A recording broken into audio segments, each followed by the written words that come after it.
किसी को कोई डाउट है तो पूछ सकते हैं।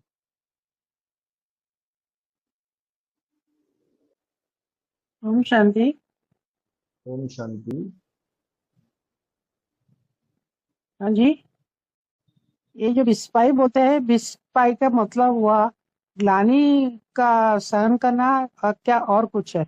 उसको जरा बताइए फिर से। मुरली में बोला है पराई स्त्री या पर पुरुष का सेवन, उसको विष कहा जाता है। हाँ मतलब जी। मतलब इंद्रियों से जो स्त्री के साथ सुख भोगा जाता है, विषय विकारों का, उसे ही विष कहा जाता है।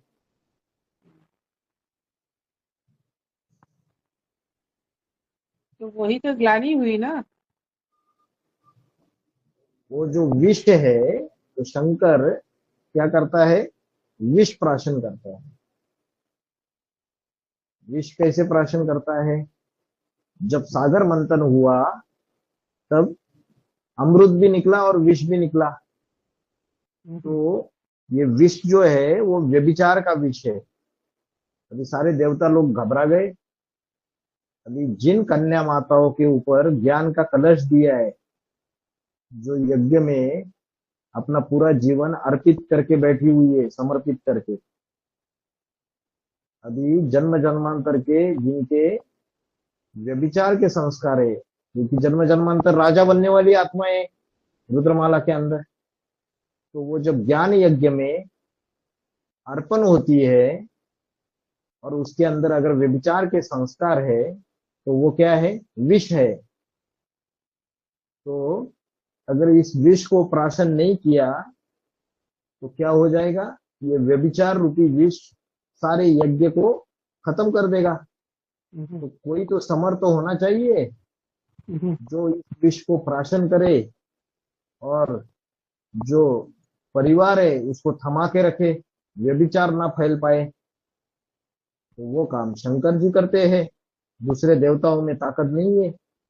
शिव शंकर भोलेनाथ वो विष प्राशन भी करते हैं, लेकिन उनके बुद्धि रूपी पेट में ये विष जाता नहीं है। कहां तक रुक जाता है? गले तक रुक जाता है। माना उस विष का असर उनके बुद्धि रूपी पेट में नहीं होता है। बुद्धि में वो व्यभिचार का विष वो नहीं जाता है।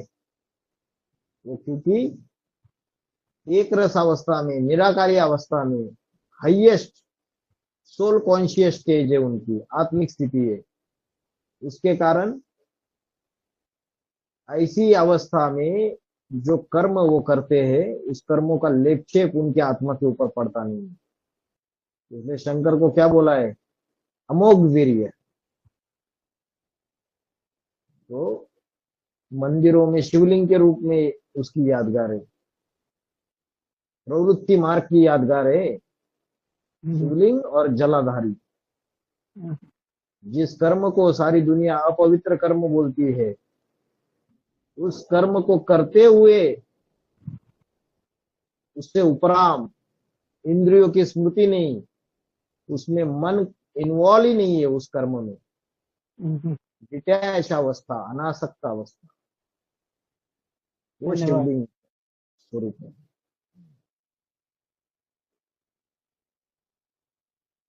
आगे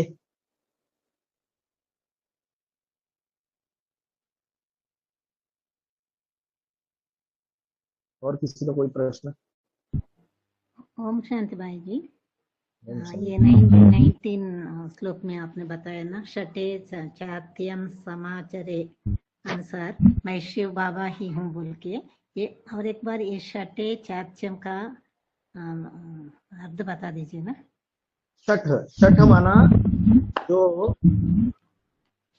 आपका माइक बंद कीजिए। हाँ, छठ माना जो दूसरों को धोखाधड़ी देता है, जो दूसरों को टॉर्चर करता है, दूसरों के ऊपर जोर जबरदस्ती करता है, जुल्म करता है, जो सच्चाई की राह पर चलने वाले हैं उनके साथ, भोली भाली आत्माओं के साथ धोखाधड़ी का, छल छिद्र कपट का व्यवहार करता है, उसको कहा जाता है शठ। तो ऐसे शठ को क्या किया जाए?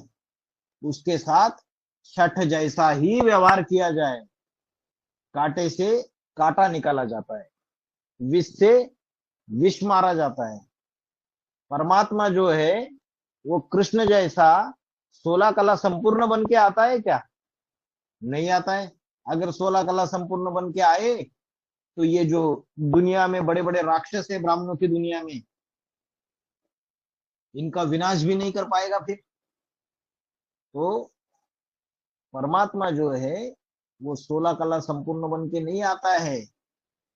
सर्वगुण संपन्न 16 कला संपूर्ण संपूर्ण अहिंसक मर्यादा पुरुषोत्तम बन के नहीं आता है। वो तो कलातीत है। वो आता है तो ये दुनिया जो राक्षसों की भरी हुई है उसका भी विनाश कराता है, उनका भी बाप बनता है। वो कामी का भी बाप, क्रोधी का भी बाप, लोभी का भी बाप, मोही का भी बाप, जो अहंकारी नास्तिक है उनका भी बाप बनता है। सारे उसके सामने जाके माथा टेकेंगे, जो धर्म पिता है बड़े बड़े। तो इसलिए बोला शटे शाट्यम समाचरित, ये जो नीति है ये भी उसी से निकली हुई है। और कृष्ण की राशि क्राइस्ट से मिलाई जाती है। तो संगम की कृष्ण और क्राइस्ट का पूर्वज, ये दोनों ये नीति अपनाने में बड़े होशियार है। छठे शाठ्यम समाचरे, नया वीडियो आया हुआ देखा होगा। बाप गुप्त होने के बाद एडवांस पार्टी के अंदर दीदी दादियों द्वारा रावण राज्य की शूटिंग, हिटलर शाही, छठे शाट्यम समाचरे हुआ या नहीं हुआ? भोली भाली कन्या माताओं को, ये भोली भाली कन्या माताओं को धमकियां देना कि तुम्हारी तो सेवा ही बंद कर देंगे, ये ग्रुप ज्वाइन नहीं करना है, बाबा की मुरली उधर जाके नहीं सुननी है, हमारे कंट्रोल में चलो, हमारे अंडर होके चलो। ये तो कोई ज्ञान नहीं है शिव बाबा का। मुरली कोई कहीं भी सुने। संगठन में आ रहे संडे संडे तो तुम्हें ईर्ष्या क्यों हो रही है? कहीं से वो ज्ञान का इकट्ठा मिलके अभ्यास कर रहे हैं तो बाबा के सारे महावाक्य इकट्ठा करके बाबा ने जो डायरेक्शन दिए ग्रुप बनाने का, कि ऐसा पावरफुल ग्रुप बनाओ जो गीता का भगवान कौन ये बात सिद्ध करके दिखाए। अष्टदेवों को डायरेक्शन दे दिया कि 12-12 का ग्रुप तैयार करना पड़ेगा, तभी 108 की माला तैयार हो जाएगी, 12-9-108। तो बाबा की वाणियों को परमात्मा जो ज्ञान सुना रहा है उसके मुख के ऊपर हाथ रख के, बाबा का ज्ञान छुपा के भोली भाली कन्या माताओं को धमकियां देना, उल्टी पुल्टी बातें कहना उनको, जो श्रीमत के बरखिलाफ है। तो छठे शाट्यम समाचरित वो वीडियो रिलीज कर दिया गया। उल्टा काम करेंगे तो जवाब मिलेगा। बाप गुप्त हो गया तो इसका मतलब ये नहीं कि सीधे साधे ब्राह्मण जो चल रहे ज्ञान में ईश्वरीय सेवा करना चाहता है, बाबा के डायरेक्शन के अनुसार चलना चाहते हैं, उनको दबा दो अपने कंट्रोल में चलाने के लिए। ये तो गलत बात हुई ना। तो समझ में आया छठे शाट्यम समाचरित क्या होता है? हाँ जी, हाँ जी।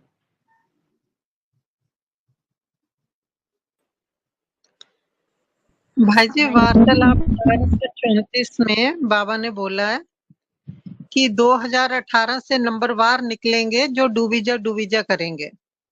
नंबरवार 8 निकलेंगे बोला है। नंबरवार 8 निकलेंगे पहले पहले जो डूबीजा करेंगे। तो एक पॉइंट ऐसा भी बोला है कि जिसके अंदर ज्ञान, एडवांस ज्ञान आएगा वो डूबीजा करेगा। तो कौन सा एडवांस ज्ञान? कि जिसके बुद्धि में उसका पार्ट, मैं आत्मा, मेरा पार्ट क्या है सृष्टि रूपी रंगमंच पे, यही एडवांस ज्ञान है। उसकी बुद्धि खुलेगी, अरे मेरा सृष्टि रूपी रंगमंच पे मैं इतने नंबर का अष्टदेव हूं, या 108 की माला में मैं ये मन का हूं। जब उसके बुद्धि में बैठेगा तो जो भावना, जो भक्ति कर रहे, वो भक्ति सारी ये हो जाएगी ना, अरे मेरा तो इतना श्रेष्ठ पार्ट है। तो जिन्होंने हमें गलत तरीके से चलाया, हमें परमात्मा से दूर रखा, दूर किया, तो उन सबकी मन बुद्धि से डूबीजा करेंगे या नहीं करेंगे? करेंगे। जब बुद्धि में सत्य ज्ञान बैठेगा, नंबरवार जिसके जिसके बैठता जाएगा। पहले अष्टदेव के बैठता है 2018 के बाद, अष्टदेव के बुद्धि में बैठ जाता है वो अपने सीट पे सेट हो जाते हैं। तो वो डूबीजा डूबीजा कर देते हैं इन देवियों की, ये तो सारी डुबोने वाली है। ये जो देवी है, जिनको देविया समझा जाता है नहीं देविया। बाबा ने बोला है आगे चल के साबित हो जाएगा, ये बड़े से बड़ी आसुरी राक्षसी है। मुरली का पॉइंट है, भेज दूंगा। तो सारी ही नहीं है। बाबा ने लेकिन बोला है गैया कम है इस ज्ञान यज्ञ में, और मछलियां ज्यादा है। मछलियां क्या करती है? गंध छोड़ती है। तो जैसे ब्रह्म कुमारी में क्या हुआ, कितनी आस लगा के बैठे थे बहनों के ऊपर, कितनी भावना थी। माताएं अपने घर में फ्रिज नहीं रखती थी, लेकिन सेंटर पे फ्रिज खरीद के देती थी।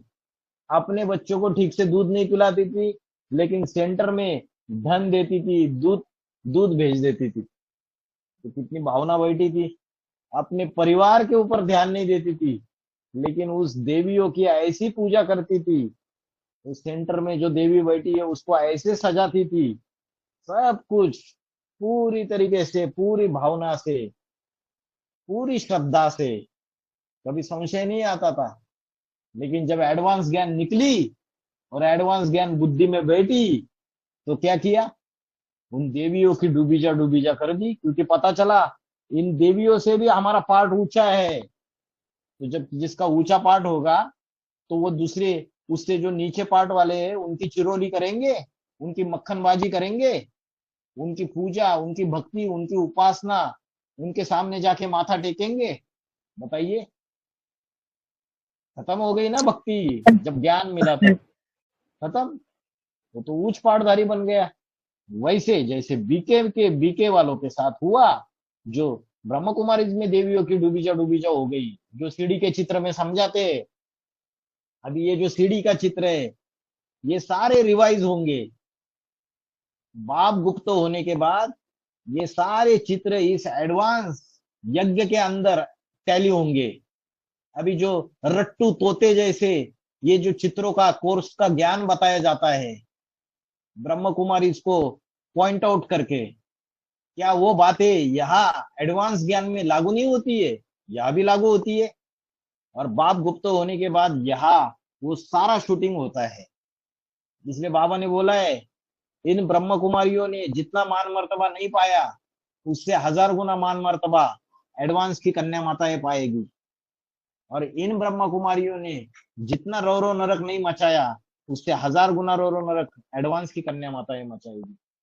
सब कुछ होगा 29 तक, सब कुछ देखने को मिलेगा इसी ज्ञान यज्ञ में, सारी चीजें। तो डूबीजा जो बात है ना, वो इस तरीके से होती है। एडवांस में भी होती है डूबीजा डूबीजा, अभी नंबरवार होती जाएगी। जैसे जैसे जितना ज्ञान की गहराई पकड़ते जाएंगे, जितना सूक्ष्म में जाएंगे, उतनी उतनी चीजें क्लियर हो जाएगी। जो ज्ञानी तो आत्मा है वही अष्टदेव को पहचानेगी। सारे थोड़ी पहचान पाते हैं।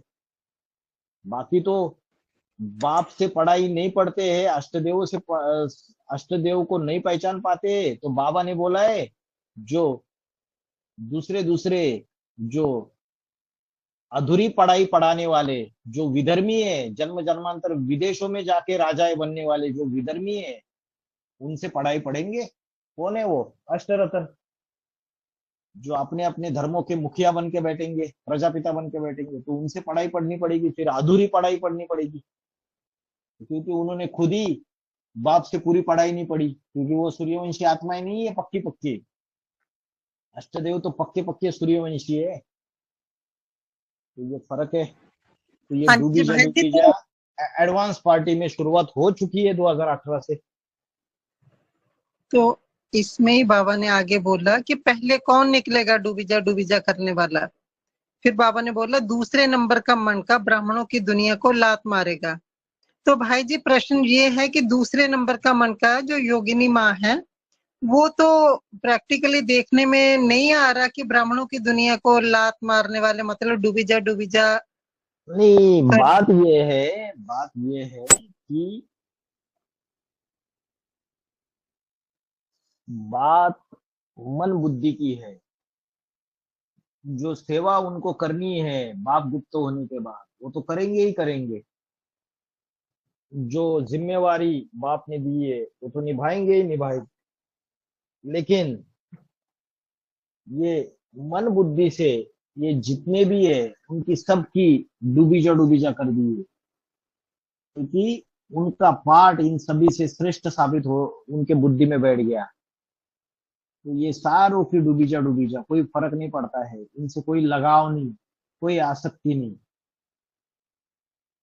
तो किया है उन्होंने भी डूबीजा अष्टदेव में जो है सारे ही नंबरवार, बाकी सारी ब्राह्मणों की दुनिया में डूबीजा कर देते हैं, जिसके जिसके बुद्धि में बैठता जाता है। सबका अलग अलग है, लेकिन समझने की बात है। किसी की मनसा तक सीमित है, किसी की वाचा तक सीमित है, किसी की कर्मणा तक एक्टिविटी में दिखाई देता है, किसी की वाचा में दिखाई देता है, किसी की मनसा तक सीमित है। जितना उन पाठधारियों के नजदीक जाएंगे उतना समझ में आ जाएगा। योगिनी माँ के नजदीक जाना पड़ेगा तब समझ में आएगा क्या है उनके अंदर।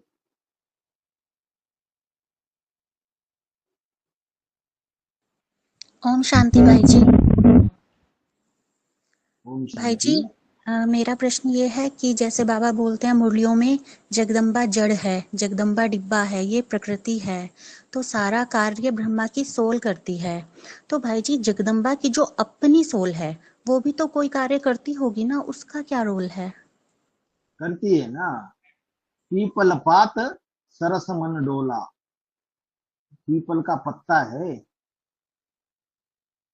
चंचल है। हवा का छोटा सा माया का झोंका आ गया तो हिलता डुलता बहुत है। बहुत प्यार करती है ना। किससे प्यार करती है? जगत पिता से। इतना प्यार करती है, इतना प्यार करती है कि कोई उसको दूसरा देखे, कोई दूसरा उससे प्यार करे तो उसको इतनी ईर्ष्या द्वेष आ जाता है। जली खसम की लड़कन को मारी। अपने खसम से मतलब अपने पति से जब जलन होती है ना, ईर्ष्या द्वेष आती है, तो सबका विनाश करना चालू कर देती है, अपने बच्चों का ही विनाश करना चालू कर देती है। तो वो जड़ बुद्धि प्रकृति है, बहुत स्नेह करती है, प्यार करती है उस जगत पिता से। लेकिन ब्रह्मा की आत्मा उसमें प्रवेश करके उसके द्वारा तामसी पाठ बजाती है, विनाशकारी पाठ बजाती है। जड़ बुद्धि होने के कारण ही परमात्मा का जो अलौकिक रूप है उसको समझ नहीं पाती है। ये तो सबका पति है, ये तो दूसरों का भी पति है, सिर्फ मेरा पति नहीं है। लेकिन ये करती है मेरो पति तेरो पति, श्री देवी और भूदेवी। उसको ईर्ष्या आती है। यहाँ तक लक्ष्मी का नाम लेते थे बाबा तब भी उसको बहुत ईर्ष्या द्वेष आता था। वो तो भारतीय नारी का सूचक है, जगत माता है, तो उसका तो स्नेह है, प्यार है। लेकिन वो जड़ बुद्धि होने के कारण उसके अलौकिक, उसका जो अलौकिक रूप है उसको पहचान नहीं पाती है कि ये तो विश्व पिता है, ये तो सभी के संबंध संपर्क में आएगा, सभी कन्या माताओं के कनेक्शन में आएगा, सभी को पालना देने के निमित्त बनेगा। तो समझ नहीं पाती, तो अपनी अपने तरीके से तो कार्य करती ही है। उसका मन भी चंचल है, लेकिन स्नेह प्यार दूसरों के मुकाबले सबसे ज्यादा है। तो ब्रह्मा की सोल प्रवेश करके उसको उसके द्वारा तामसी पाठ बजाती है विनाश का। तो उसका अपना भी तो रोल है। जड़ बुद्धि है तो जड़ बुद्धि होने की वजह से ही तो यज्ञ छोड़ के चली गई। कोई सोल ऐसे ही प्रवेश करती है क्या? ऐसे नहीं करती। जो जैसा है उसको वैसे ही मिलता है। जैसे सुप्रीम सोल शिव है, तो ब्रह्मा में प्रवेश करता है तो मातृत्व का पाठ बजाता है, माँ का पाठ बजाता है। और शंकर में प्रवेश करता है तो बाप का स्ट्रिक्ट रोल। ब्रह्मा तो इतना मीठा था कि कैसे भी बच्चे रहे सबको प्यार ही प्यार देते थे ब्रह्मा बाबा। तो सुप्रीम सोल शिव ने उनमें प्रवेश करके मातृत्व का पाठ बजाया। राम वाली आत्मा में प्रवेश करके वो मातृत्व का पाठ क्यों नहीं बजा पाए? पिता का स्ट्रिक्ट रोल क्यों प्ले किया? बिजली अगर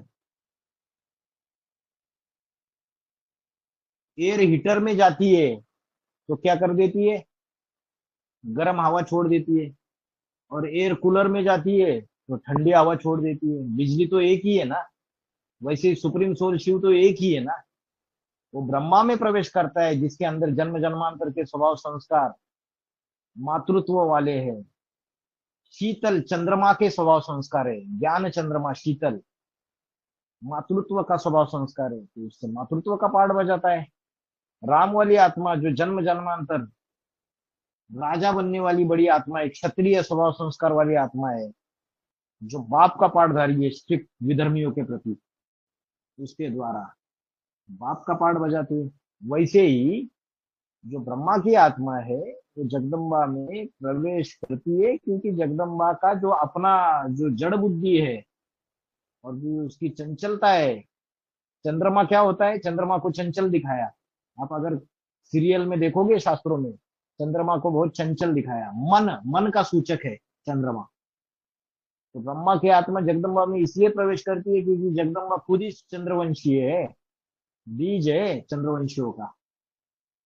तो ब्रह्मा तो आधार मूर्त है, उसके अंदर भी वो गुण है, इसलिए वो उसमें प्रवेश करती है।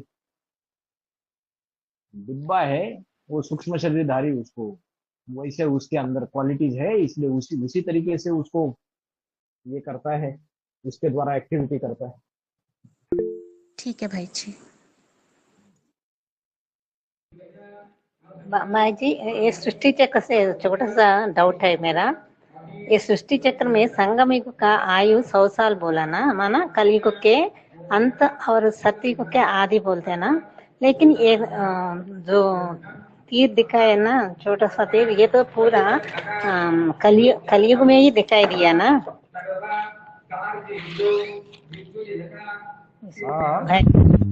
ये सृष्टि चक्र में संगम युग 100 साल बोले तो थोड़ा 50 इयर्स ये कलयुग। आपका प्रश्न समझ में आया ना? अब माइक, थैंक यू। जैसे आपका कहना है ये जो एरो दिखाया वो एरो तो कलयुग के अंदर ही दिखा दिया। आपका कहना है कलयुग का अंत और सतयुग की शुरुआत। तो बात ऐसी है, कलयुग का अंत जो है ना, तो कलयुग का रात्रि का थोड़ा जो हिस्सा है वो हिस्सा उस एरो में दिखाई दिया, और सतयुग की शुरुआत इन दोनों को जोड़ने वाला। तो अभी जब आप गहराई में एडवांस नॉलेज लेते हो तो आपको क्या पता चल जाता है, जो संगम युगी स्वर्ग है वो 36 से पहले ही बनेगा ना, 2036 से 2028-29 में छोटी स्वर्गीय राजधानी स्थापन हो जाएगी। तो बाबा ने क्या बोला है, नरक के दुनिया के बीच स्वर्ग का वर्षा देता हूं। तो सतयुग की शुरुआत हो गई ना? हेलो, हाँ जी सुन रही। तो सतयुग की शुरुआत हो गई ना 2028-29 से। बाबा ने तो बहुत सूक्ष्म व्याख्या कर दी स्वर्ग की।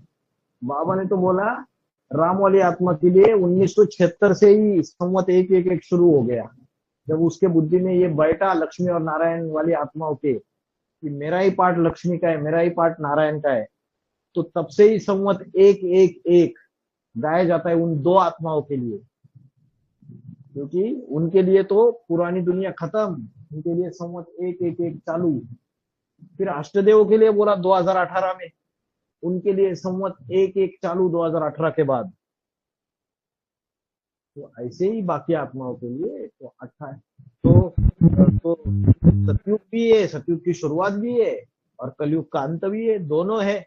इसलिए वो एरो ऐसे दिखा दिया।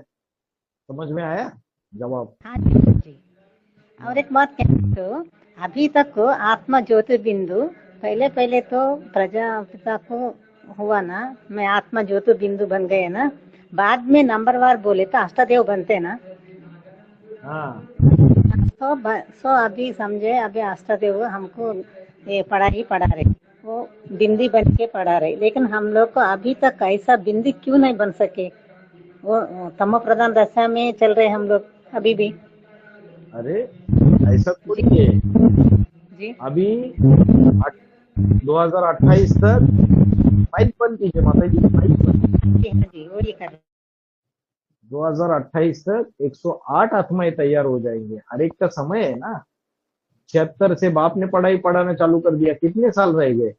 40 साल लगे 2018 तक अष्टदेव प्रत्यक्ष होने में, अष्टदेव को अपनी सीट पे सेट होने में। ऐसे ही 2028 तक 108 आत्माएं अपनी सीट पे सेट हो जाएगी।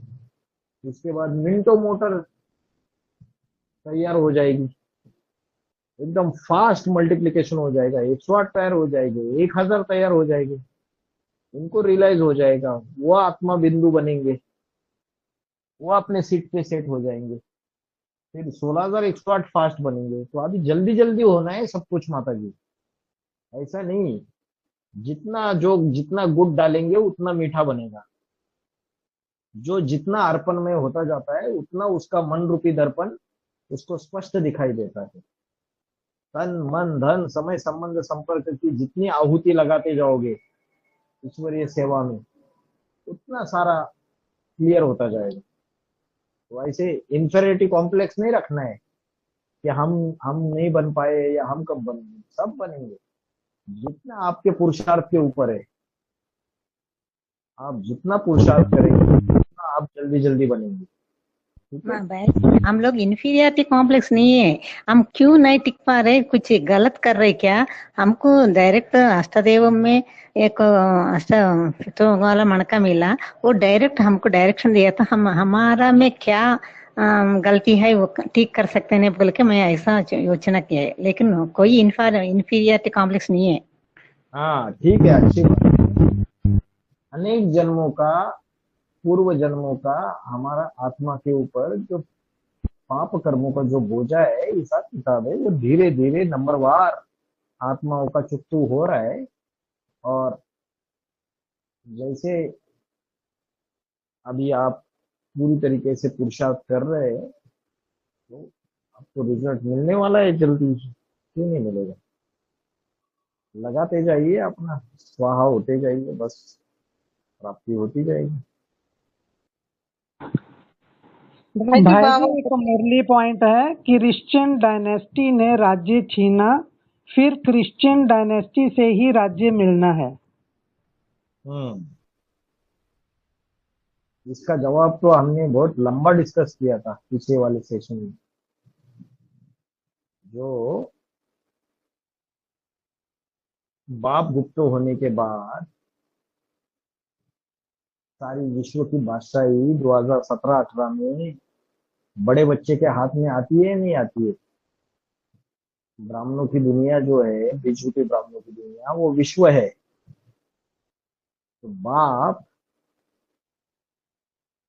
के अंदर क्या है? ज्ञान है। वो अकूट ज्ञान का भंडार है। तो उसकी जो ज्ञान की दुकान है, तो पहले पहले कौन सा बच्चा संभालता है बताओ? इस्लामी संभालता है, बौद्धि संभालता है, क्रिश्चियन संभालता है, कौन सा है वो?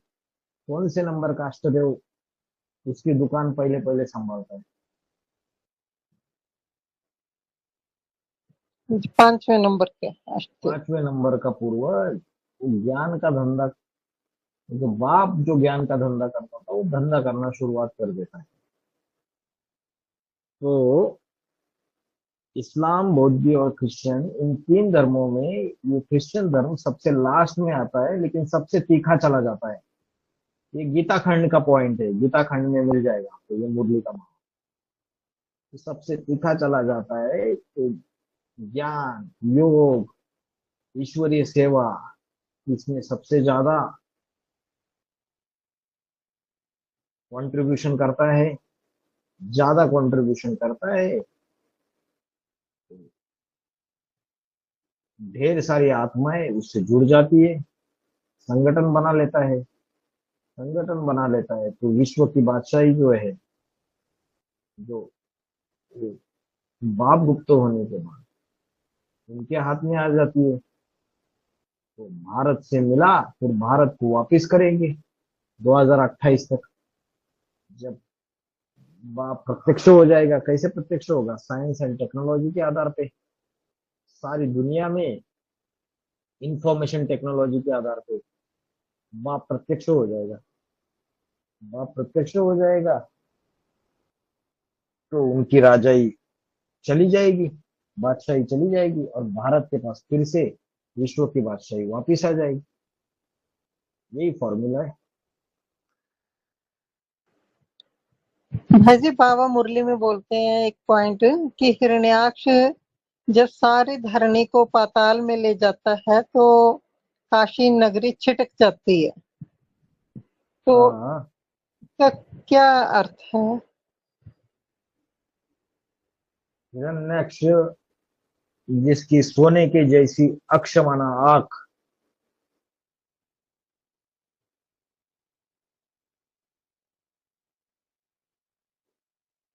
तो बाबा ने बोला है कि जो पवित्र कन्या माता है, तो पवित्र कन्या माता है जो है, उनको वो उसके वश में आ जाती है हिरण्यक्ष। तो काशी नगरी जो है वो छिटक जाती है। तो बाबा ने तो राम वाली आत्मा के ऊपर ही टैली किया था इस बात को, हिरण्यक्ष वाली बात। तो जो काशी नगरी है वो देहाभिमान में नहीं आती है, बाकी सारे देहाभिमान में आते हैं, पाताल में चले जाते हैं। जो बाप है पाठधारी, जैसे अभी डिस्कस हुआ, शंकर क्या करता है? विष पीता है।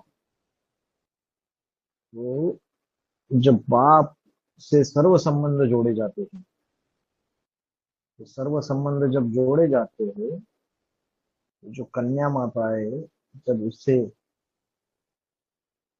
पति के संबंध के आधार पे भी संबंध संपर्क में आती है, तो आत्मिक स्थिति का अभ्यास कम होने की वजह से देहाभिमान में आ जाती है, विषय विकारों का सुख भोगने लगती है, तो देहाभिमानी हो जाती है, जैसे पाताल में चली जाती है। पाताल माना देहाभिमान, इंद्रियों, भ्रष्ट इंद्रियों में बुद्धि चली जाना। लेकिन जो काशी नगरी है तो आत्मा का अभ्यास करने वाली है, आत्मिक स्थिति में रहने वाली है, वो छिटक जाती है। जो काशी माना कास्य, किसका कास्य? कास्य माना तेज, याद रूपी तेज, परमात्मा की याद का तेज जिसके अंदर है। तो काशी, कोई काशी होगी तो उसकी नगरी भी होगी, उसकी कोई भुजाएं भी होगी, उसको फॉलो करने वाली, उसका ग्रुप भी होगा। तो वो जो है वो देहाभिमान में नहीं आती है, उनकी बुद्धि उन भ्रष्ट इंद्रियों में नहीं जाती है, वो देह का सुख लेते लेते। इसलिए बोला हिरण्याक्ष सबको पाताल में लेके गया, काशी नगरी छिटक गई। ये बताया अर्थ उसका। बाबा का डिटेल क्लैरिफिकेशन है इसके बारे में।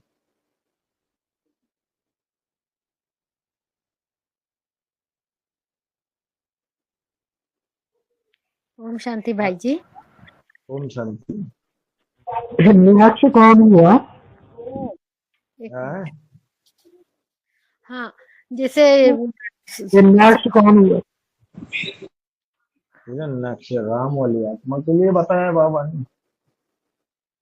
भाई जी पूछू, हाँ, सनत, सनंदन, सनत कुमार और सनातन, जैसे सनत कुमार छोटे रहते हैं तो सनातन के नाम पे नहीं पढ़ के सनत कुमार के नाम पे कैसे पढ़ता है? सनत, जैसे सनातन धर्म जैसे बोलते हैं ना, सनातन धर्म, तो सनातन के नाम से नहीं पढ़ के सनत, सनंदन, सनत कुमार छोटे रहते हैं ना, तो उनके नाम पे सनातन धर्म रहता है क्या? हाँ, एक मात्रा बढ़ जाती है, ब्रह्मा से ब्राह्मण, हाँ, शिव से शैव, सनत, सनातन, सनंदन, सनत कुमार। तो उसके नाम में ही सनातन है ना, और जो सनत कुमार है तो एक मात्रा बढ़ा दी तो सनातन हो गया। उसमें भी बाबा ने ये क्लैरिफिकेशन दिया था कि जो चार इसमें सबसे छोटा रहता है लेकिन सबसे बुद्धिमान रहता है। तो जो जिसकी बुद्धि ज्यादा वो बड़ा ठहरा, जो ज्ञान में तीखा वो सबसे बड़ा है। तो इस तरीके से बाबा ने बोला था वो छोटा है लेकिन सबसे बड़ा है, इसलिए वो सनातन धर्म की स्थापना के निमित्त बन जाता है। बाकी वो जो आपकी बात है कि सनातन के नाम से सनातन धर्म होना चाहिए, यही बात है ना आपकी? हाँ जी। वो डाउट तो कई लोगों को है। बाबा ने तो उसका इस तरीके से क्लैरिफिकेशन दिया था। वो बुद्धिमान है सबसे, सनत कुमार जो है छोटा है लेकिन सबसे ज्यादा बुद्धिमान रहता है, वो निमित्त बनता है सनातन। सनत नाम होता है तो उसको एक मात्रा बढ़ा के सनातन, सनत से सनातन तैयार होगा, ऐसे क्लैरिफिकेशन दिया था बाबा ने। ठीक है। हाँ जी। ओम शांति भाई जी। ओम शांति। बाबा ने कहा ज्ञान की पराकाष्ठा ऐसी हो जो दुख अशांति महसूस ना हो। हाँ जी। इसका क्या अर्थ है? इसका अर्थ ये है कि जब राम वाली आत्मा अपनी सीट पे सेट हो जाती है कि मैं ही नारायण बनने वाला हूँ 76 में, 1976 में, तो जब वो संगठन तैयार करना शुरू कर देती है एडवांस ज्ञान सुना के, तो पूरा ब्रह्म कुमारी का जो परिवार है उसका विरोधी बन जाता है। हजारों विघ्न आते हैं, ढेर सारी समस्याएं आती है। जो वो संगठन स्थापन करता है उस संगठन को तोड़ने के लिए, उसके ज्ञान यज्ञ को विध्वंस करने के लिए राक्षसी आत्माओं के ढेर सारे हमले होते हैं। झूठे झूठे आरोप, झूठे झूठे केसेस डाले जाते हैं। यज्ञ कुंड में राक्षसों के द्वारा कचरा डाला जाता है, लेकिन अपनी सीट पे सेट होने की वजह से उसको दुख महसूस होता है। इसको बोलते हैं ज्ञान की पराकाष्ठा। हर एक आत्मा नंबरवार जब अपने सीट पे सेट होती जाती है, सीट पे सेट हो गया तो सारी दुनिया थू थू थैया करती रहे, वो पाठधारी टस से मस नहीं होने वाला है। उसको जो काम करना है वो करके छोड़ेगा। कोई क्या बोलता रहे, बकबक करता रहे। हाथी चले बाजार, कुत्ते भूखे हजार। तो उसको ना ग्लानि की परवाह है, ना निंदा की परवाह है, ना कोई जीवन में विघ्न आ रहा है उसकी परवाह है, ना दुख है। वो दुख दुख भासेगा ही नहीं, बाबा ने बोला है। क्योंकि पता है उसको कि बड़ा कहावना अति दुख पावना। जो जितना ऊंचा पाठधारी है उसके जीवन में तो दुख आएगा। संगम युग में जो जितना ज्यादा दुख भोगेगा उसको सबसे ज्यादा सुख भी मिलेगा। ये नियम है। जिसको कम दुख उसको कम सुख। तो ज्ञान की ऐसी पराकाष्ठा है कि ये मेरे पूर्व जन्मों का हिसाब किताब है। आज मुझे सामने कोई दुख आ रहा है, कोई भी मुझे कोई व्यक्ति माया के रूप में मेरे सामने आ रहा है, मेरे जीवन में अशांति ला रहा है, तो ज्ञान की ऐसी पराकाष्ठा है, मेरे अपने ही पूर्व जन्मों का हिसाब किताब है ये। तो उसकी वजह से फर्क नहीं पड़ता है, दुख दुख भासता नहीं है। समझ में आया? हाँ जी भाई। शांति भाई जी, ये रानी विक्टोरिया जब भारत को आती है, जब ये मुरली में बाबा भी एक मुरली में बताया था, जब इंडिया गेट का यो यादगार बनी थी जब वो आई थी। ये ब्राह्मणों की दुनिया में कैसे शूटिंग होता है, जब वो आई थी तब से अब इंडिया में भारत में जब उनका धंधा शुरू हो जाता है, कैसे शूटिंग हो जाते हैं। यहाँ जो बात बाबा ने बताई वो बताता हूँ। बाबा ने बोला जी विक्टोरिया, विक्टोरिया का अर्थ है विक्टरी आ, माना विजय मिलेगी। जब विजय माला निकलेगी तो तुम बच्चों की क्या हो जाएगी, विजय हो जाएगी।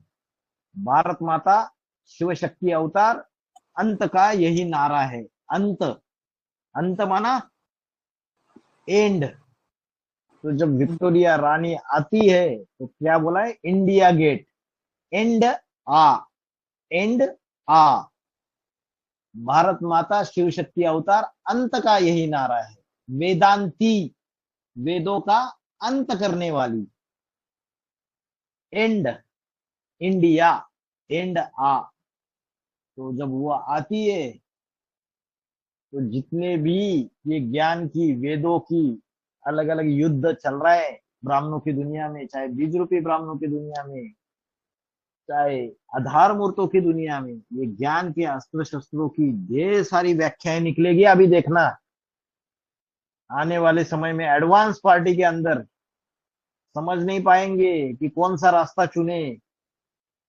इतनी सारी ज्ञान की अलग अलग थ्योरी, अलग अलग व्याख्याएं निकलेगी। तो आधार मूर्तों की दुनिया में भी अलग अलग व्याख्याएं हो रही है, और जो बाहर की दुनिया में अनेक अनेक धर्म वाले हैं वो भी अलग अलग तरीके की व्याख्याएं कर रहे हैं। तो इतना बड़ा भारी रिवॉल्यूशन हो जाएगा। तो इन सारे वेदों का, सारे ज्ञान का अंत करके 100% सत्य स्थापित करती है वो। तो विजय माला आती है, निकलती है तो क्या हो जाता है, विजय हो जाती है। जब पवित्र ज्ञान गंगाएं निकलती है तो तुम बच्चों की विजय हो जाएगी। मुरली में बोला है ये सन्यासी जब निकलेंगे तब तुम्हारी विजय हो जाएगी। तो वो जब आती है विक्टोरिया तो एंड आ जाता है। गीता का भगवान कौन, ये बात सिद्ध हो जाएगी, साबित हो जाएगी पूरी तरीके से। समझ में आया? पूरा तो नहीं आया, मेरा प्रश्न का समाधान तो ठीक से नहीं मिला कि बाबा जो बाबा ने बताया था मुरली में, आपने वही बताई। हाँ, जी आपका भाई जी। कहना ये है कि जो क्रिश्चियन डिनास्टी है, ब्रिटिश जो है, अंग्रेज, उन्होंने ईस्ट इंडिया कंपनी का काम भारत में चालू हो गया वो विक्टोरिया आने के बाद, यही कहना है ना आपका? जी हाँ जी जी। हाँ, वो तो कहना है। तो कोई विक्टोरिया होगी जो, वो तो वेदांती बहन जो है वो तो विजय माला का मन का है। रुद्रमाला के अंदर भी उसका शूटिंग करने वाली कोई विक्टोरिया होगी, क्रिश्चियन धर्म की बीज रूप आत्मा जो जी जो आने के बाद वो शासन शुरुआत हो जाता है और उनके हाथ में सारी सत्ता आ जाती है। तो बाबा ने बोला है क्रिश्चियन की राजधानी है लंदन, तो ज्ञान का सबसे ज्यादा लेन देन किया होगा ना, क्या बोला, किया होगा ना लगाया। तो प्रश्न पूछा हाँ जी। तो कोई आत्मा होगी उस ग्रुप में जो ज्ञान का सबसे ज्यादा लेन देन करेगी, उसका ही पार्ट लंदन है। जैसे भारत की राजधानी दिल्ली, बाप का सबसे ज्यादा दिल ले लिया, वैसे क्रिश्चियन की राजधानी लंदन। मुरली का पॉइंट है, गीता खंड में ये पॉइंट है, क्रिश्चियन की राजधानी लंदन, तो ज्ञान का सबसे ज्यादा लेन देन किया होगा ना, तो कोई राजा की धारणा शक्ति होगी। ठीक है, तो वैसे ही ये जो विक्टोरिया है ये कोई पारधारी है ना उस ग्रुप में। जी तो जिसके आने से वो सारा संगठन बनना चालू हो जाता है और उनके हाथ में वो बादशाही आ जाती है। भाई जी एक VCD नंबर है 3224, उसमें आया है, कहते हैं लंदन पुरानी राजधानी है, लेकिन वहां की महारानी आती है तो पासपोर्ट लेकर नहीं आती, और यहाँ की गवर्नमेंट से परमिशन वीजा भी नहीं लेती है, और यहाँ के राष्ट्रपति को, प्रधानमंत्री को वहां जाना हो ब्रिटेन या लंदन में, तो वहां के गवर्नमेंट से वीजा लेना पड़ेगा। तो अधीन हुए ना, तो भारत अधीन है ना, इसका नहीं समझ आ रहा। ये समझ यही है कि क्या होता है, जब जो धर्म पिता आता है ना, उसके अंदर सबसे ज्यादा प्यूरिटी रहती है, तो दूसरे कोई भी उसको क्रॉस नहीं कर पाते। तो कलयुगी शूटिंग में, जो कलयुगी शूटिंग है उसमें क्रिश्चियंस का राज्य सारी दुनिया में फैलता जाता है।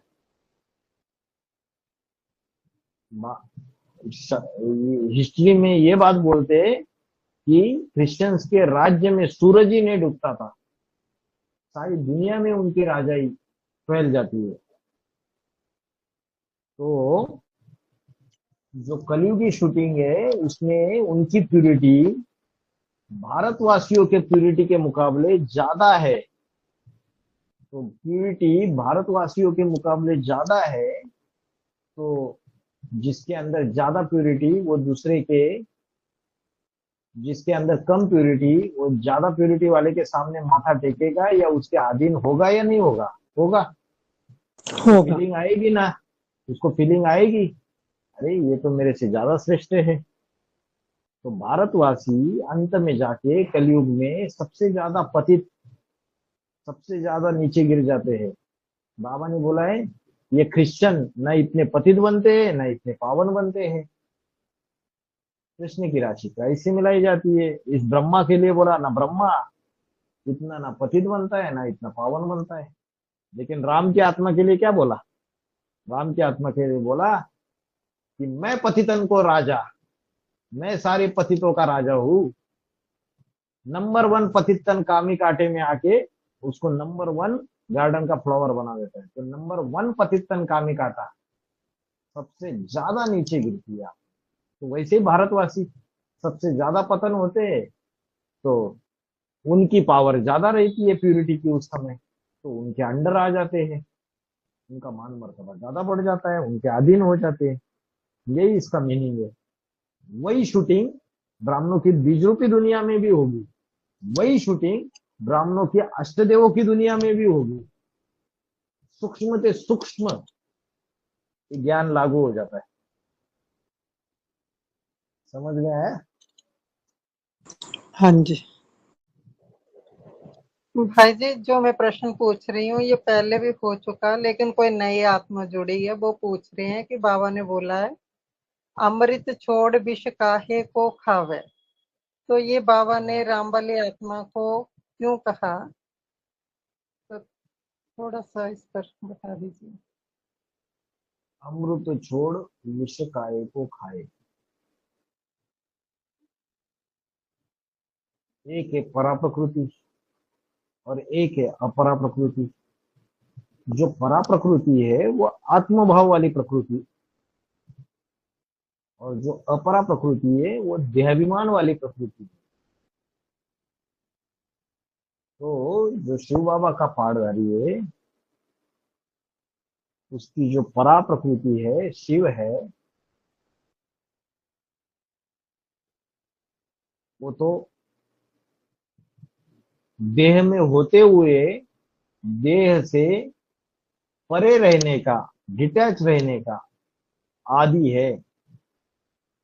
लेकिन उसकी जो देहाभिमान वाली प्रकृति है वो देह से आसक्त है। इसलिए क्या बोला, जो सागर है वो सागर किसकी गोद में रहता है? नहीं, सागर की गोद में कौन रहती है? धरती रहती है। तो सागर धरती से चिपका हुआ रहता है या नहीं रहता है? चिपका हुआ रहता है। लेकिन जो सूर्य है, ज्ञान सूर्य शिव, वो धरती से परे रहता है। तो कन्या माता रूपी धरनी है, और जो सागर है वो उससे तो चिपका हुआ रहता है, अटैच होके रहता है। तो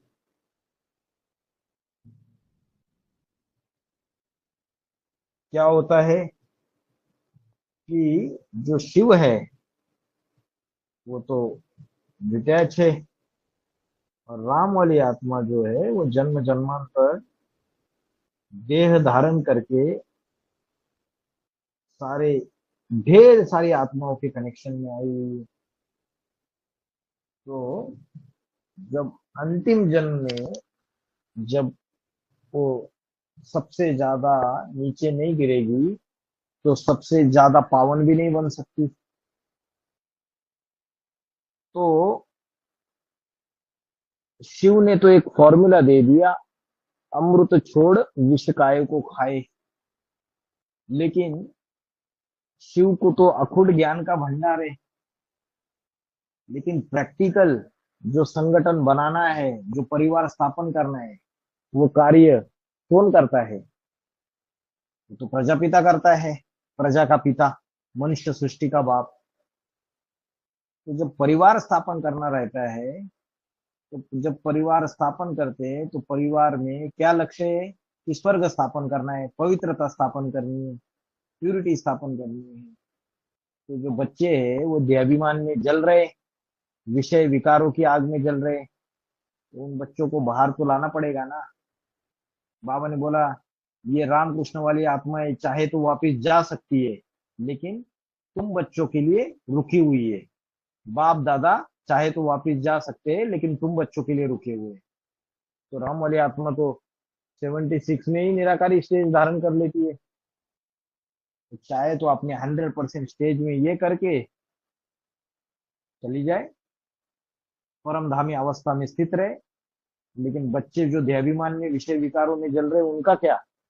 तो जो अच्छा बाप होता है ना, वो विषय विकारों में जलने वाले बच्चों को उस आग से पहले बाहर निकालता है, फिर खुद बाहर निकलता है। तो इसके लिए न चाहते हुए भी उसको बच्चों का जो कपड़ा है, वस्त्र है शरीर की, वो साफ करने के लिए परिवार का मुखिया है, सारे परिवार को पावन बनाना है, तो उसको ये विष प्राशन करना पड़ता है। बाकी किसी देवताओं में ताकत ही नहीं है, शंकर महाराज में ही ताकत है। बाकी तो क्या हो जाएंगे, हड़गुड़ टूट जाएगा, हॉस्पिटल में पड़े रहेंगे।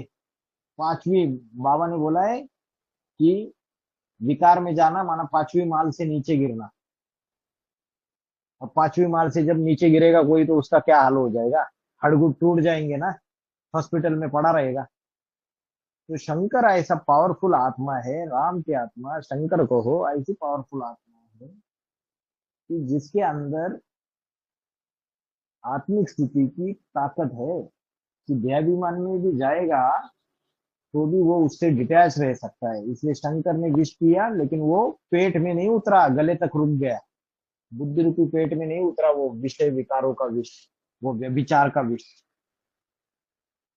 तो इसलिए भले बोला है अमृत छोड़ विष काय को खाए, लेकिन वो बोलता है कि उस बात में वो पत्थर बुद्धि है, क्योंकि उसका पार्ट है नारियल का, उसको करना ही पड़ेगा ये काम।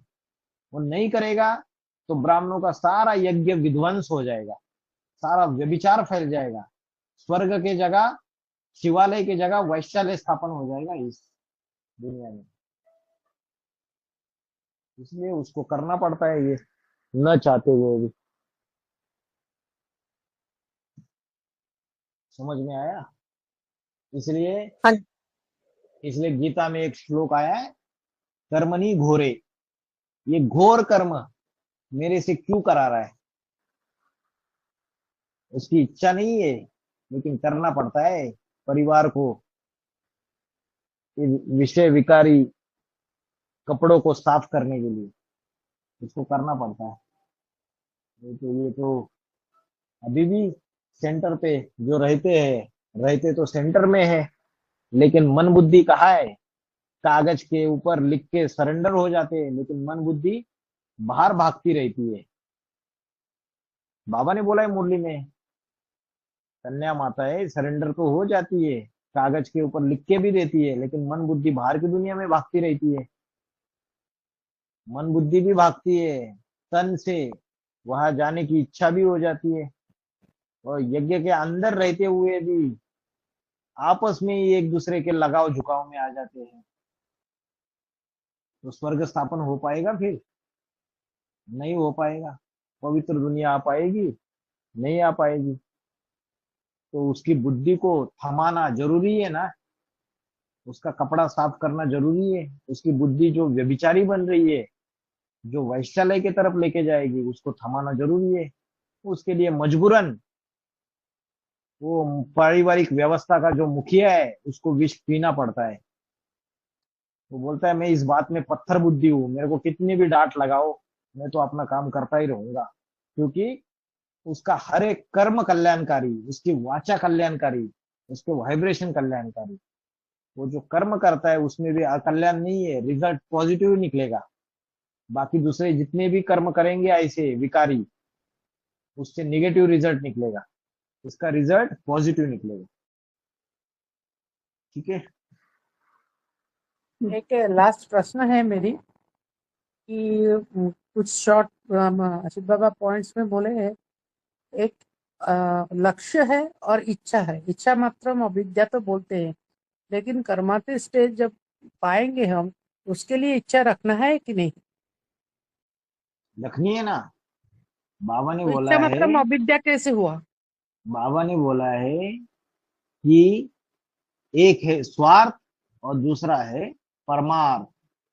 कि मुझे अच्छी लग्जरियस गाड़ी मिले संगम युग में, ताकि मैं सेवा कर सकता हूँ, ये स्वार्थ है। कि मैं जिसको ज्ञान सुना रहा हूँ वो अपना बड़ा मकान यज्ञ में दे दे, सेंटर बन जाए, ये स्वार्थ युक्त ज्ञान सुनाना हो गया। और परमार्थ क्या है? परमार्थ है कि मैं ऊंचे नंबर का नारायण बनूं, मैं अष्टदेव में आऊं, मैं 108 की माला का मनका बनूं। ये स्वार्थ नहीं है, ये इच्छा, ये परमार्थ है। क्योंकि विश्व कल्याण के लिए कर्म करना पड़ता है। उसके लिए अगर उसको 108 की माला में आना है, अष्टदेव में आना है, तो ये भौतिक सुखों को त्यागना पड़ेगा। ये दुनिया में, सेल्फलेस कलयुगी सर्विस। दुनिया में, कलयुगी दुनिया में जो अभी क्या करते हैं, हम अपने परिवार के बारे में सोचते हैं, घर में जो पति रहता है, बच्चे रहते हैं, उसके बारे में सीमित सोच रहती है। लेकिन माला का ऊंचा दाना बनना है तो विश्व कल्याणकारी बनना पड़ता है। तन भी स्वाहा ईश्वरीय सेवा के लिए, धन भी स्वाहा, सगे संबंधी से सबसे नष्ट मोहा बनना पड़ता है। तो ऊंचा पद पाने के लिए अगर इच्छा रखी तो उसमें तो विश्व कल्याण समाया हुआ है, इसलिए उसको स्वार्थ नहीं कहेंगे, परमार्थ कहेंगे। वैसे ही इच्छा, वो परमार्थ की इच्छा है, तो वो गलत नहीं है। थैंक यू भाई जी, तीसरे अध्याय का 11वां श्लोक है, देवान भावयते अनेन ते देवा भवन्तु परस्परम भावयंत श्रेय परम अवाप्य। इसका मीनिंग तो दिया हुआ, लेकिन फिर भी ना क्लैरिटी नहीं हो रही कि इसका अर्थ क्या। इस यज्ञ से श्रेष्ठ देवात्माओं को संतुष्ट करो और वे दिव्य आत्माएं तुमको गुण ज्ञान आदि से संतुष्ट करें। इस तरह परस्पर एक दूसरे को तृप्त करते हुए परम कल्याण को प्राप्त करो। इस यज्ञ से श्रेष्ठ देवात्माओं को संतुष्ट करो। कौन सा यज्ञ है ये? रुद्र ज्ञान यज्ञ है। वे दिव्य आत्माएं तुमको दिव्य गुण आदि से संतुष्ट करे। अभी अष्टदेव क्या है? करनी घोर ब्राह्मण है। क्या है? जैसे बाप करनी घोर ब्राह्मण है, वैसे अष्टदेव भी क्या है? करनी घोर ब्राह्मण है। तो करनी घोर ब्राह्मण क्या चाहता है? तुम्हारा जितना भी पुराना है, तुम्हारे पास जितना भी पुराना है, वो सब कुछ मुझे दे दो, मैं तुम्हें नया देता हूं। समझा? तो अष्टदेव की संतुष्टि कैसे होगी पता है? अष्टदेव यही चाहते हैं, ये जितनी भी दुनियादारी है ना, ये छोड़ दो सब कुछ, और ईश्वरीय सेवा में, जैसे वो अपने आप को पूरी तरीके से स्वाहा कर दिया उन्होंने, अष्टदेवों ने अपना तन मन धन समय संबंध संपर्क, तो उनका जो संकल्प है स्वर्ग स्थापना के कार्य में, राजधानी स्थापना के कार्य में बाप के सहयोगी बनते हैं, वैसे दूसरों को भी वो बनाना चाहते हैं। तो उनको बोलते हैं तुम्हारा जो भी पुरानापन है, तुम्हारी तन की शक्ति है, वो भी दे दो मुझे, मेरे साथ ईश्वरीय सेवा करो। तुम्हारी धन की शक्ति है, वो भी ईश्वरीय सेवा में लगाओ। तुम्हारे संबंध संपर्कियों की शक्ति है, तुम्हें जो भी जानने पहचानने वाले हैं उनको भी जोड़ो, सब मिलके ईश्वरीय सेवा करते हैं। तो ये चीज अगर करेंगे तो उनको संतुष्ट करना होगा या नहीं होगा? हेलो माता जी, हाँ जी, क्या हो? आवाज तो चली गई। ये चीजें अगर करेंगे, जो उनको चाहिए, जो वो इच्छा रखते हैं, उनको अगर ये चीजें देंगे तो वो संतुष्ट होंगे या नहीं होंगे? वो देवात्माएं, अष्टदेव होंगे। वो संतुष्ट होंगे तो वो क्या करेंगे? बाबा ने बोला जितना गुड़ डालोगे उतना मीठा बनेगा। जितना अर्पण होते जाएंगे उतना उनके नजदीक आएंगे या नहीं आएंगे? उनके नजदीक आएंगे। और नजदीक आएंगे तो उनके संग का रंग लगेगा या नहीं लगेगा? लगेगा। संग का रंग लगेगा। वो आत्माएं अष्टदेवों को संतुष्ट करेगी, तन मन धन समय संबंध संपर्क ईश्वरीय सेवा में स्वाहा करके, और अष्टदेव वाली आत्माएं उनको अपना संग का रंग लगा के उनको दिव्य गुणों से संतुष्ट करेगी। इसलिए परस्पर संतुष्ट करके परमात्मा को प्राप्त हो जाएंगे। समझ में आया? हाँ जी भाई जी, मैं इसमें ना वो जो सूक्ष्म शरीरधारी आत्माएं उनको टैली करती थी तो क्लियर नहीं होता था। तो ठीक है भाई सूक्ष्म जी। शरीरधारी आत्मा प्रवेश नहीं है क्या अष्टदेवों में? वो भी प्रवेश है। हाँ जी, उनके अंदर भी तो ठीक। चाहना है। हाँ जी, हम्म। ठीक। भाई जी एक मुरली पॉइंट है बाबा का ही, लेकिन इस समय मेरे पास है नहीं, मुझे थोड़ा थोड़ा याद है। बाबा बोलते होते थे कि जो वृंदा है उसका जो पति जलंधर राक्षस है, उसका भी भगवान और उसका परिवार भी उसका जलंधर राक्षस का कुछ भी नहीं बिगाड़ पाता, क्योंकि उसके साथ वृंदा थी। तो बाबा बोलते थे कि जब वृंदा ने उसका साथ छोड़ा तो जलंधर राक्षस जो था वो मारा गया। इसको हम बेहद में कैसे समझेंगे? वृंदा तो बाबा जगदम्बा के लिए टैली करते हैं। तो जो जगदम्बा है, दीति है। क्या है? दीति, दैत्यों की माँ। जितने भी इस्लामी, बौद्धी, क्रिश्चियन, सारे जितने भी विधर्मी है, जो निवृत्ति मार्ग को फॉलो करते हैं, वो सब आसुरी संप्रदाय को अपनी गोद में पालती है वो।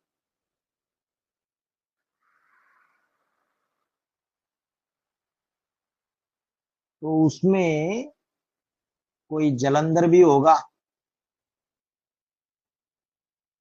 जो ज्ञान जल के अंदर रहने वाला होगा। जो रामकृष्ण वाली आत्माएं है वो क्या करती है? कन्या माता रूपी धरनी का आधार लेती है। बाकी जितने भी अवतार है, कूर्म अवतार, सुअर अवतार, मत्स्य अवतार, कच्छ अवतार, ये जो अवतार है वो कन्या माता रूपी धरनी का आधार नहीं लेते हैं, ज्ञान जल का आधार लेते हैं सिर्फ। तो ज्ञान जल का आधार लेने वालों में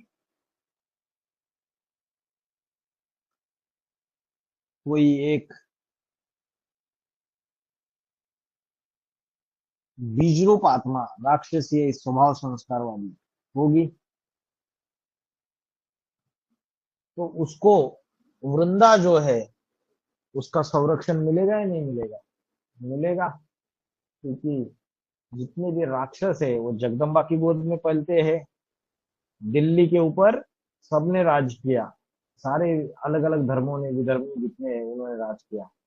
चंद्रमा की गोदी में सब राक्षस पलते हैं, तो उसको संरक्षण मिलता है।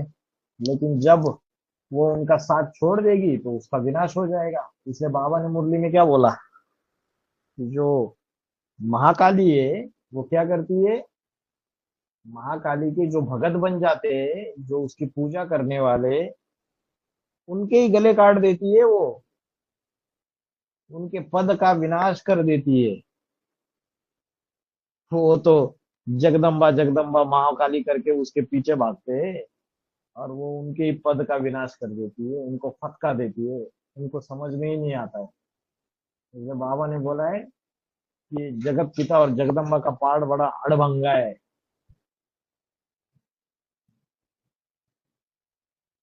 तो बाबा ने बोला है कि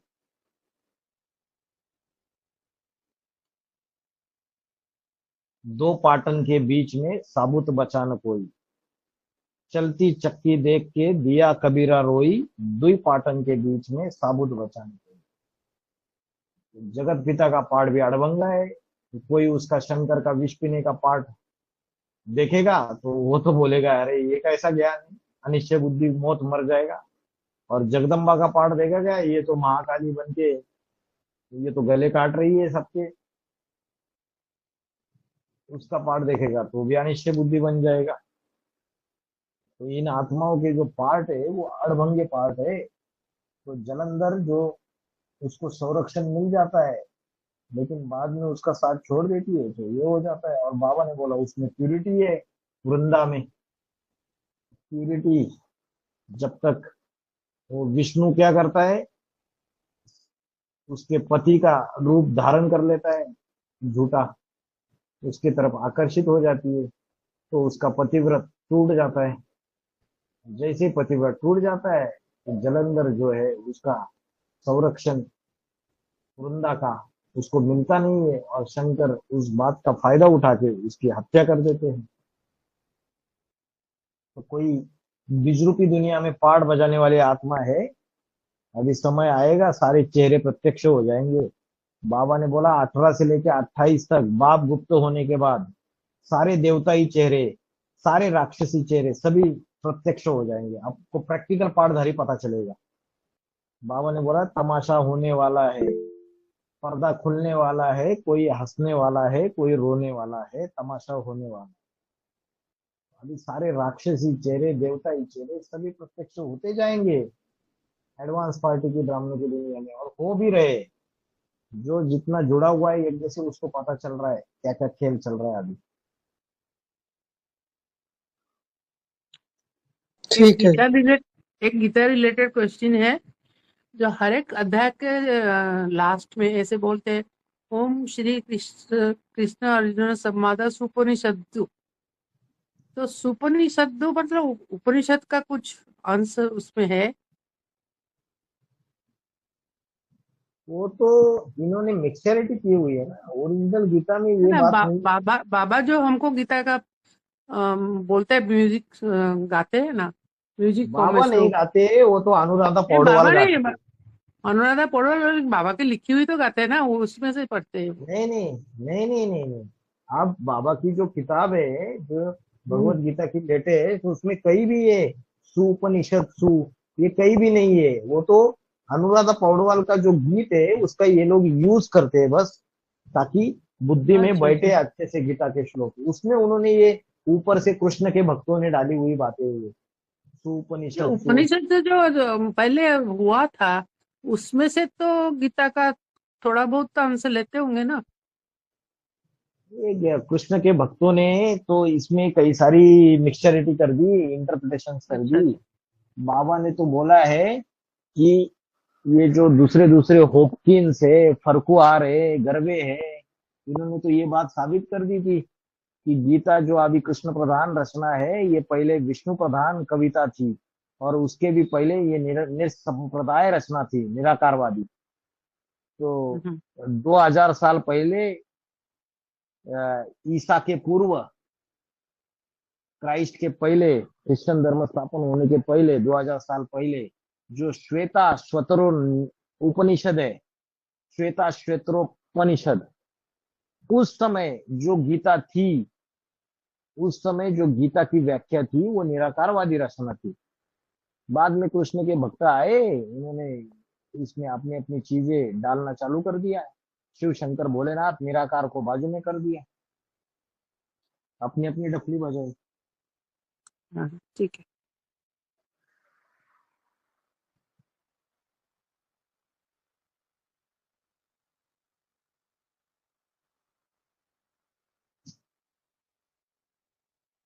और कोई प्रश्न किसी को?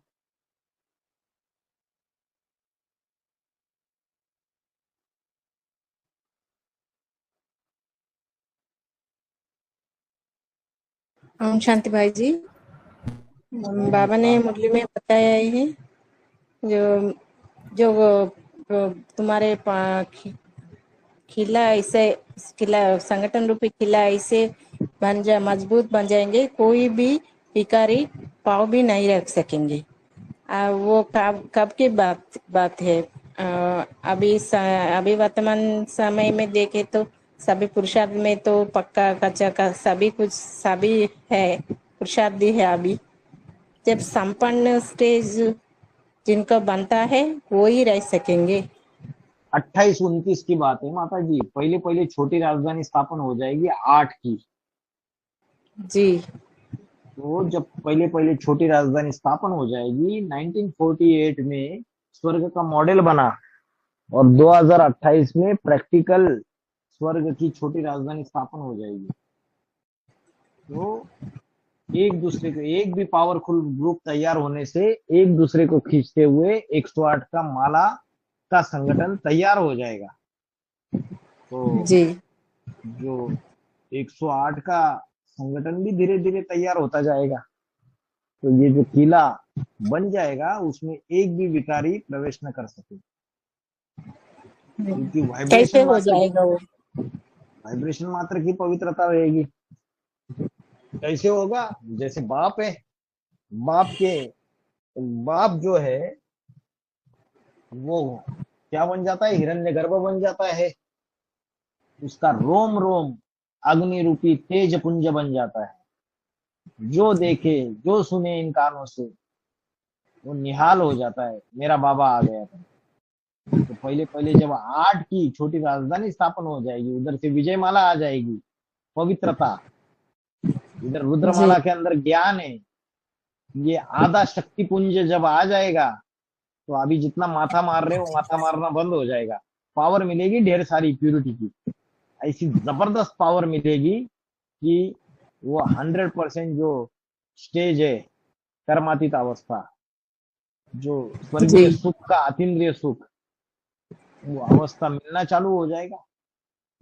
तो वो मिलना चालू हो जाएगा। पहले बाप के संग में 8 आएंगे तो पहले 8 को मिलेगा, बाप और माँ के संग में।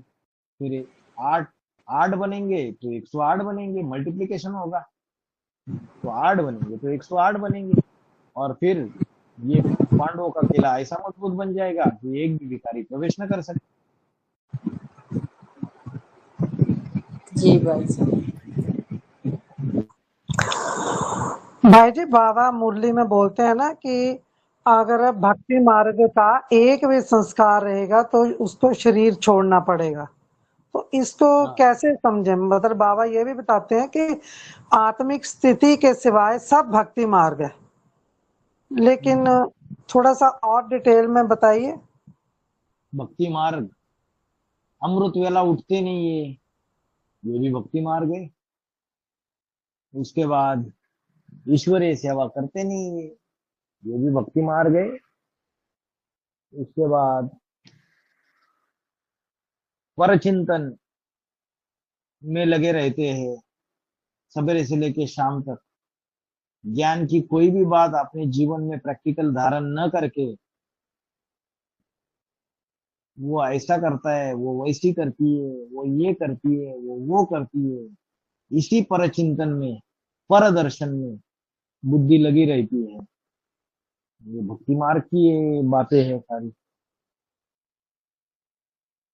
तो ऐसे ढेर की ढेर बातें हैं जो हम अपने जीवन में अपने आप को चेक करें कि हम उन संस्कारों को अगर चेंज नहीं कर रहे उसी में फंसे पड़ रहे, सालों साल ईश्वरीय ज्ञान देने के बावजूद हमारे में कुछ भी बदलाव नहीं आ रहा है। तो फिर भक्ति मार्ग के संस्कार हो गए ना ये सारे, देहाभिमान छोड़ने के लिए ही तैयार नहीं है। भक्ति मार्ग रावण से आता है, रावण से भक्ति आती है, और रावण क्या है? देहाभिमान। 5 विकार पुरुष के, 5 विकार स्त्री के, देहाभिमान का गधा है रावण। तो वो देहाभिमान की जब तक जो दुम्ब है वो छोड़ेंगे नहीं, आत्मा का अभ्यास करेंगे नहीं, तो ये भक्ति मार्ग का संस्कार रहेगा, तो कैसी ताकत मिलेगी परमात्मा की? चुंबक उसको खींचता है जिसकी कट उतरी हुई है। देहाभिमान की कट उतरी नहीं है तो सुप्रीम सोल शिव वो चुंबक खींचेगा क्या? अव्यक्त मिलन होगा उससे, हल्कापन आएगा, इंद्रियों की स्मृति गायब होगी, अशरीरी अवस्था प्राप्त होगी? नहीं होगी। तो इसलिए मुरलियों में जो भी श्रीमत दी जाती है उसमें चलने का प्रयत्न करना, अपने संस्कारों को परिवर्तन करना, तो ये ज्ञान मार्ग है। हाँ, ये नहीं कि अगर ट्राई कर रहा है लेकिन नहीं हो रहा है तो वो अलग बात, लेकिन अलबेले है पूरी तरीके से। जो ज्ञान में बातें बताई गई है उनको फॉलो ही नहीं करना है, अलबेलापन है पूरी तरीके से, उसका महत्व नहीं है, तो वो भक्ति मार्ग के संस्कार है सारे के सारे। ऐसों को शरीर छोड़ना पड़ेगा। ठीक है जी। हम्म।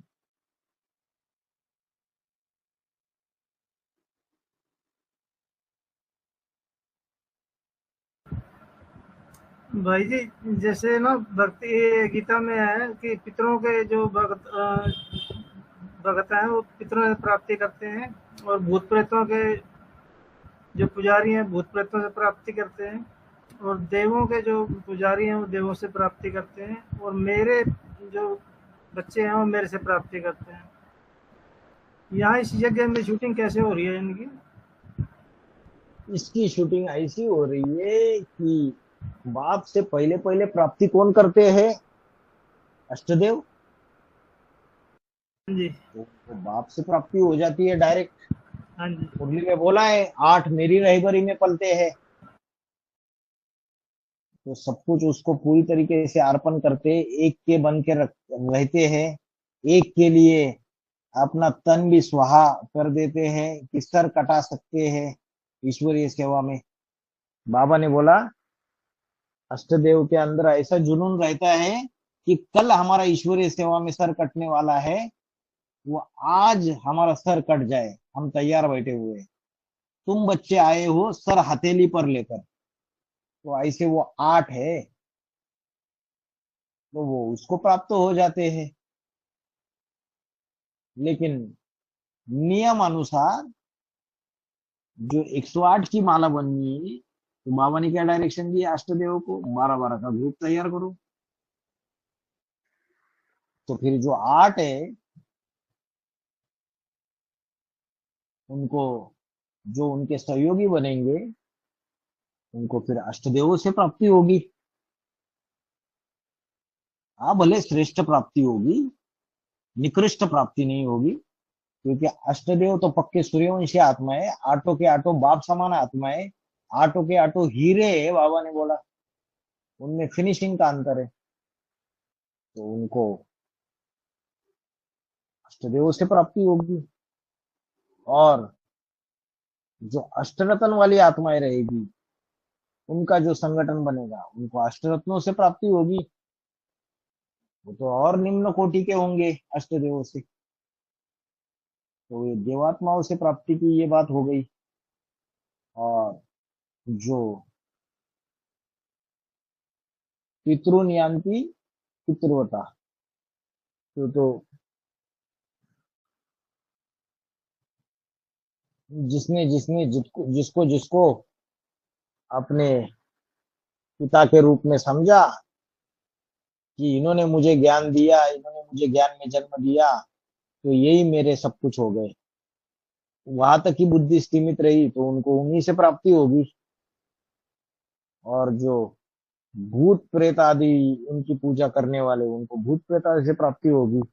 जैसे जो सूक्ष्म शरीरधारी है वो सूक्ष्म शरीरधारी कहाँ से आए?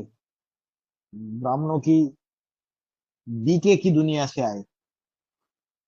रमेश भाई है, प्रकाश मणि दादी है, जानकी दादी है, सबने शरीर छोड़े ना। ब्रह्मा बाबा है, ओम राधे मम्मा है। तो जिन्होंने उनकी उपासना की, उनको उनसे ही प्राप्ति होगी। तो वो इसी शरीर से नर से नारायण, नारी से लक्ष्मी बनेंगे नहीं, डायरेक्टली सतयुग में जन्म लेंगे। तो जिसने जिसकी भक्ति की उसे प्राप्ति होगी। ये फॉर्मूला है।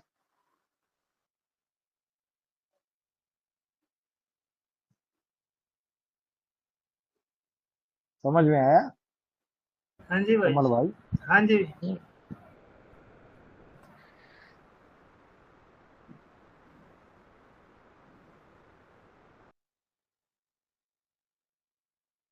और किसी को कोई प्रश्न है?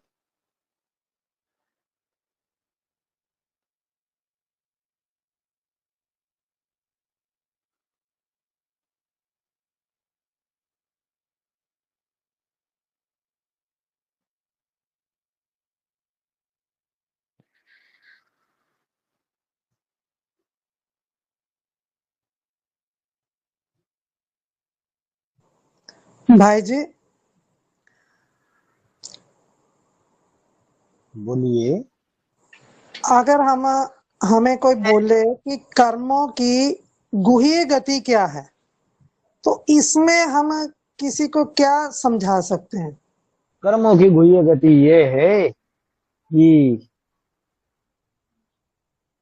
अचानक भयंकर बीमारी आ गई, अच्छे खासे हंसते खेलते खाते पीते परिवार से है, और अचानक बड़ी बीमारी आ गई और बेड बेड रिडन हो गए, बेड पे आ गए। तो जिसके अंदर कर्मों की गुह्य गति का जिसको ज्ञान होगा, कर्म भोगों का ज्ञान होगा, तो क्या समझेगा? मेरे कुछ पूर्व जन्मों के या इस जन्म के जो पाप कर्म है, इसका रिजल्ट है। कौन सा कर्म कब किया और उसका हम लोग समझते हैं, चलो मैंने उसके साथ ऐसे कर दिया। हम छल छिद्र कपट करते हैं किसी के साथ, किसी के पीठ में छुरा भोग देते हैं, बाद में भूल जाते हैं। तो कर्मों की गुह्य गति जिसको पता है, उसको पता है जो मैंने उसके साथ किया मेरे पास रिटर्न आने वाला है। वो रास्ते से जा रहे गाड़ी चलाते हुए, और सामने वाली एक गाड़ी जा रही है, कार, और बाजू में और एक कार चल रही है बाजू में। तो बाजू वाली कार ने सामने वाली कार को पीछे से हल्की सी टक्कर मारी और वो भाग गया निकल के। जिसको टक्कर मारी वो नीचे उतरा, मेरी तो कोई गलती नहीं है, मेरे कार ने तो टक्कर मारी नहीं, जिसने मारी वो तो चला गया, और मेरी कार ने तो टक्कर मारी ही नहीं है। तो जो जिसके कार को टक्कर लगी, खरोच आई, वो नीचे उतरा और उसने मारना चालू कर दिया, झापड़ मारे, गालियां दी गंदी गंदी। अभी मैं तो भाई ठीक से घर से निकला था, ना कोई गलती की मैंने, ना मेरी छोटी भी गलती है। मैं उसको बोलने जा रहा हूं तो बोलने भी नहीं दे रहा है, मारता जा रहा है। तो कर्मों की गुह्य गति है। भैया हमने तो कुछ किया नहीं, ये थप्पड़ पे थप्पड़ मार रहा है। इतनी बड़ी दुनिया 750-800 करोड़ की, उसने उसी ने थप्पड़ क्यों मारे? किम कर्म किम अकर्म इति कवयापि अत्र मोहिता। क्या कर्म है, क्या अकर्म है, क्या विकर्म है, ये ज्ञानी ज्ञानी आत्माएं भी इस चीज को समझ नहीं पाते हैं, उसका डिसीजन नहीं ले पाते हैं। तो कर्म अकर्म विकर्म ये सबकी गुह्य गति है हर चीज की। हमारे जीवन में सुदामा जो था ना, वो सुदामा ब्रह्म ज्ञानी था, श्री कृष्ण का सखा था। जब गृहस्थी उसकी शुरुआत हो गई तो जीवन में उसके अति में दरिद्रता आ गई। इतनी दरिद्रता आ गई कि 3 दिन 4 दिन 5 दिन कोई भिक्षा नहीं मिल रही है, बच्चे भूखे सो रहे। इतनी दरिद्रता, बच्चों के लिए खाने के लिए अनाज का दाना नहीं है घर में। लेकिन चौथे दिन जब घर पे आता है, बच्चे भूखे रो रो के सो गए। पत्नी के लिए खाने के लिए दाना नहीं है, खुद के लिए खाने के लिए दाना नहीं है, एक भी घर में भिक्षा नहीं मिली। लेकिन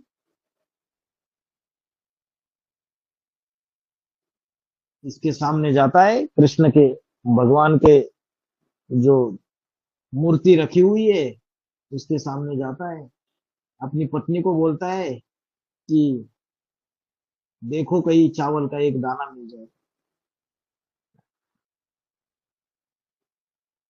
तो 2 दाने मिल जाते हैं, वो कृष्ण और रुक्मिणी उनको अर्पण कर देते हैं।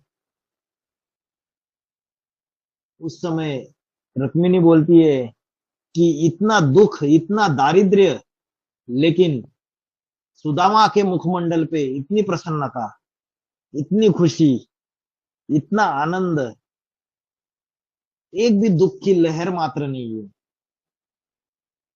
सुदामा की पत्नी तो बार बार बोलती रहती है कि तुम्हारा मित्र तो द्वारकाधीश है, उसके पास जाओ। लेकिन सुदामा क्या बोलता था, विपत्ति पड़े पर द्वार मित्र के न जाए। किसी भी विपत्ति पड़े बड़े की बड़ी, लेकिन मित्र के द्वार नहीं जाऊंगा, उसके आगे हाथ नहीं फैलाऊंगा। क्योंकि सुदामा ब्रह्म ज्ञानी था, उसको पता था आज जो दारिद्र्य मेरे जीवन में आया है ये मेरे इसी जन्म का पाप कर्मों का रिजल्ट है। जब गुरु पत्नी ने कृष्ण और सुदामा को जंगल से लकड़ियां तोड़ के लाने के लिए बोला था, तो साथ में क्या दिया था, चने खाने के लिए दिए थे। चने सुदामा ने गठड़ी बना के अपने साथ रखे थे, दोनों का हिस्सा दिया था, कृष्ण का और सुदामा का। बारिश आ गई, पेड़ पे चढ़े, सुदामा को भूख लगी थी, कृष्ण को भी भूख लगी थी। सुदामा ने लोभ किया और कृष्ण के हिस्से के चने भी खा लिए, कृष्ण को नहीं दिए। तो उस कर्म की ये गुह्य गति है कर्मों की, कि कब जाके बाद में कितने सालों के बाद जब गृहस्थार्पण किया उसने, उसके बाद जीवन में उसके दारिद्र्य आया। लेकिन वो ब्रह्म ज्ञानी होने की वजह से उसको अपने ही किए हुए कर्मों का पता था, इसलिए उसके मुखमंडल पे वो सुख था, दुख की लहर मात्र नहीं थी। तो ये है कर्मों की गुह्य गति। ठीक है जी। हो गए प्रश्न, रुकते हैं, ठीक है। ओम शांति। ओम शांति। ओम क्रांति। ओम शांति। ओम शांति। Thank you. ओम शांति। Thank you.